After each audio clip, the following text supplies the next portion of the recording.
this week, the week of January 7th, the week of January 7th, 2024. I feel like this first one could feel dramatic. I feel like this first one could feel like, are you serious, John? This is the first one. It didn't take me long to learn it, is that people still care about me. And I feel so weird saying that, but even just doing this, like me, like putting myself out there and creating, it opened me back up to people that I hadn't heard from in a while. And like, I want to say thank you, right? Like, thank you for caring about me. Thank you for watching this. Thank you for subscribing. Thank you for commenting. Thank you for like all of those things. But like, it means so much more than that. Like, it means way more that what I am experiencing and what I'm learning and what I'm saying means something and matters to someone. That means to me that I'm doing the right thing. And that means to me that my gut was right in doing something like this. The other side of this that I'm just going to offer as a thought.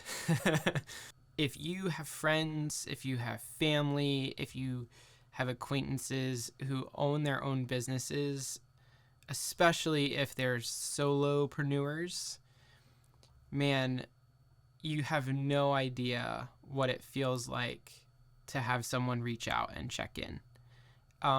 You have no idea what it feels like to have someone ask, how are you doing?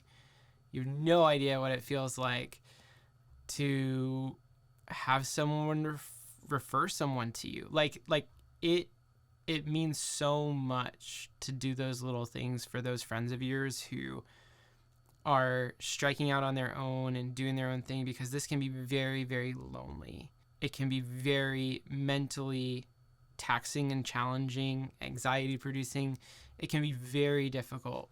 And that has led me to some more things I've learned this week. And so I'll just move on from there. But I would say, if you have a friend, family member, anyone who, you have a connection to that you think may need just a little pick-me-up this week because they are out there running their own business, don't rethink that. Like, don't doubt that for a second, that just to shoot them a text, give them a call, comment on one of their posts, refer a friend, whatever it may be, like, that's huge.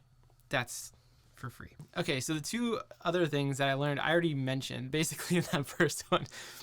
The second thing that I learned this week is that my gut is to be trusted. And this showed up in two ways. One has nothing to do with business at all.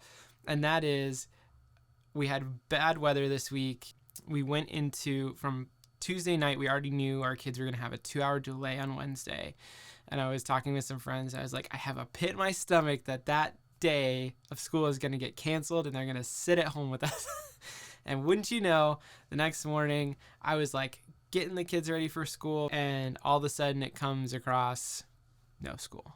So I should have just trusted my gut. The other way is that I have been on a journey over the past 6 months or so, getting some coaching and discovering some things. And I'm finally trusting my gut about the fact of about what my weaknesses are, what my strengths are, and in turn from that, who and what I should be doing with my business. My gut was, when I started this thing, that I should be telling stories and that I should primarily be working for high impact organizations, namely nonprofits. I veered from that. I think a lot of businesses, when they're first starting out, they just kind of, they're checking a lot of things out. They're trying a lot of new things. I learned now, after a little over 2 years of being in business, that I need to be working with nonprofits. I need to be telling stories of impact. And that my strength lies in editing and in crafting the story, and that I have weaknesses in other areas that can be supplemented, which leads me to my third thing, and that is that I have learned in a lot of different ways this week that opening myself up to be a part of a team, it brings so much freedom. It takes a huge weight off. I don't even have a team yet, like, to rely on. I don't have necessarily a group of people I can go hire. Like, I don't have any of that. Like, I'm not even talking like I've done it, right? Like, I haven't done it yet. But what I've learned is, I was in a coaching group over the kind of late summer, early fall, and I'm back in the same group now. And I just learned in our meeting Wednesday, like, so much about how I can kind of give myself the freedom to be a good editor, be a great editor, and at the same time give myself the freedom to pull other people into a project, pull other people into my world with me that can enhance my weaknesses. They can bring me to the next level. And then I had more conversations even today, this is Friday, that started to pull those people in, right? Like, they started to allow those people into my sphere, because I don't know it all and I can't do it all by myself. And just to talk with those people, I mean, I can't tell you how much energy I have right now on a Friday, which is not always the case. I have so much energy exiting this week, knowing that it's not all on me, knowing that I can bring people into my world, invite them on the journey with me, and me be invited on the journey with others, and I can still do what I'm best at. And so I would say, if you are a small business owner, if you're thinking about small business, if you are wanting to just grow in your career, this has nothing to do with like operating your own small business, like, invest in yourself. Like, me investing in these coaching opportunities has paid for itself, and it has led to connections and to people that could potentially take my business, my career, my life in ways that I would not have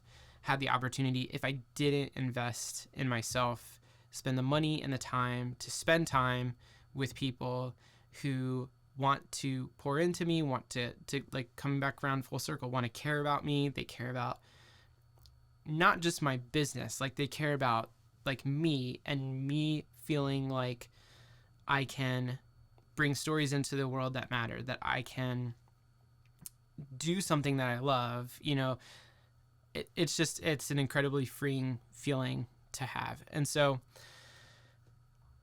I think that's it. I went longer this time. I'm going to cut it down some. But that is what I have learned this week of January 5th, 2024. And I will see you next week.